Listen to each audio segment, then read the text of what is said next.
Start with Alan Quist, and our question comes from Bruce Schmoll of the Minnesota Soybean Growers Association. Go ahead, Bruce. All right, thank you, Tom. I've been kind of saving this question because the first group got to answer a question about animal ag activists, and I appreciate Sarah bringing that up earlier. As you know, between political pressure, large chain stores, and just lack of voting power in rural areas, we've been at the mercy of a lot of these animal ag activists and what they've accomplished. You might be aware that Representative King from Iowa's proposed legislation that would basically restrict states, interstate commerce with states, and trying to restrict what other states do in their livestock production practices. I'm just curious what your thoughts are on that, and if you would support some type of legislation like that. Alan Quist. Well,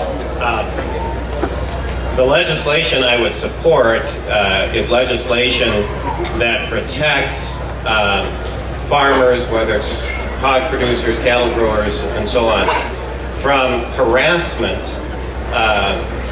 unfair stereotyping. I'm not sure exactly how to word that, but we've got a problem in terms of being stereotyped by animal rights activists who want to suggest that we are somehow inhumane in the way we treat our livestock. And I want to assure everyone here, as someone who was a livestock producer myself for many years and works with many livestock producers, the livestock producers in the United States of America, and including Minnesota, treat their animals in ways that are totally humane, very reasonable, and we have a very good story to tell in terms of how we conduct our business. And whatever we can do to protect that, I'm gonna be there. Tim Walz.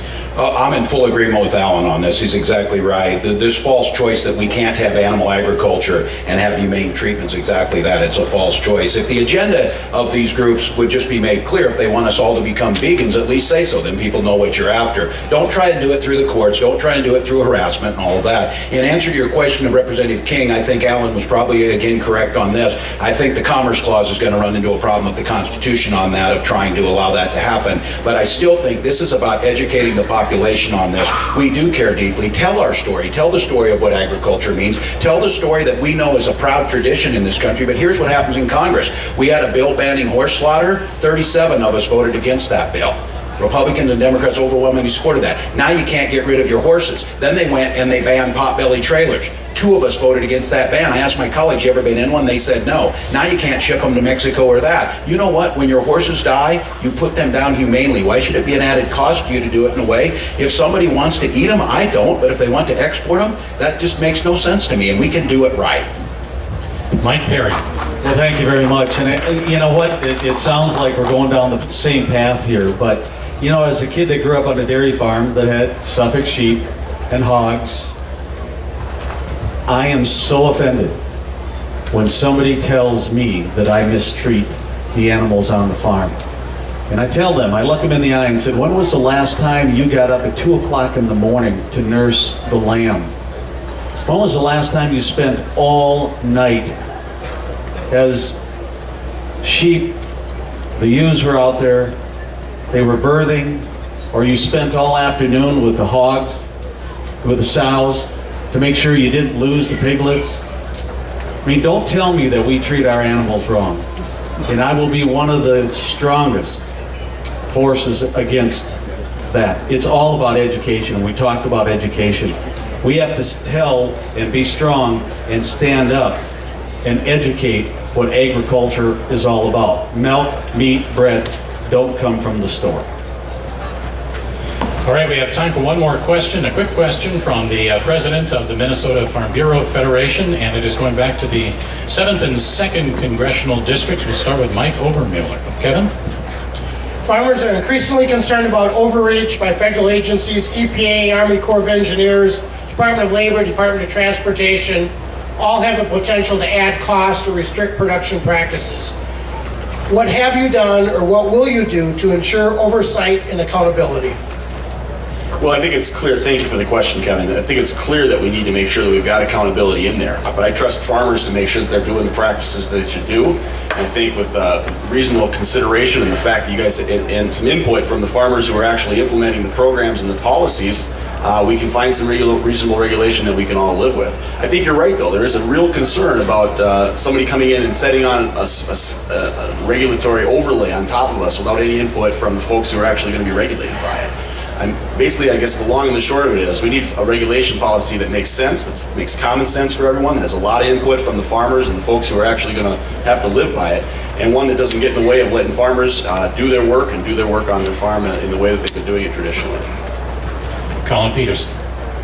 Well, clearly we have some problems with some of these agencies, especially the EPA. We've had a number of bills that we passed in the House. I've supported every one of them that I think has come up in terms of these bills that have been a problem, whether it's EPA or energy or labor or whatever department it is. Also, I've met in my capacity as ranking member and before as chairman, I've met with the heads of these agencies like Lisa Jackson and so forth. In the case of the dust issue, for example, I met with her and Chairman Stabenow and I, and she sent us a letter saying the EPA never had any intention of regulating farm dust. It was some underling in one of the states that made a comment that got that all stirred up. So we're on top of this all the time. We pass certain bills. We're going to keep on top of them because the last thing we need is some of this over-regulation zealousness in some of these agencies. So we'll keep on top of them. Lee Byberg. We need to flatten regulation, bring them together, don't have multiple timelines with different agencies that makes it so difficult for farmers and producers to move ahead. But this is also a wonderful, unique opportunity for America to come together and realize that the largeness of the federal government cannot be sustained.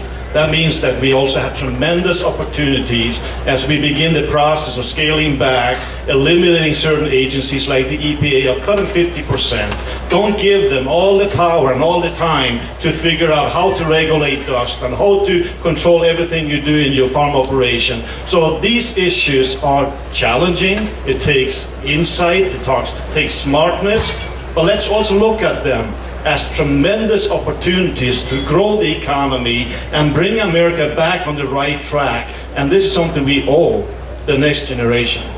Thank you.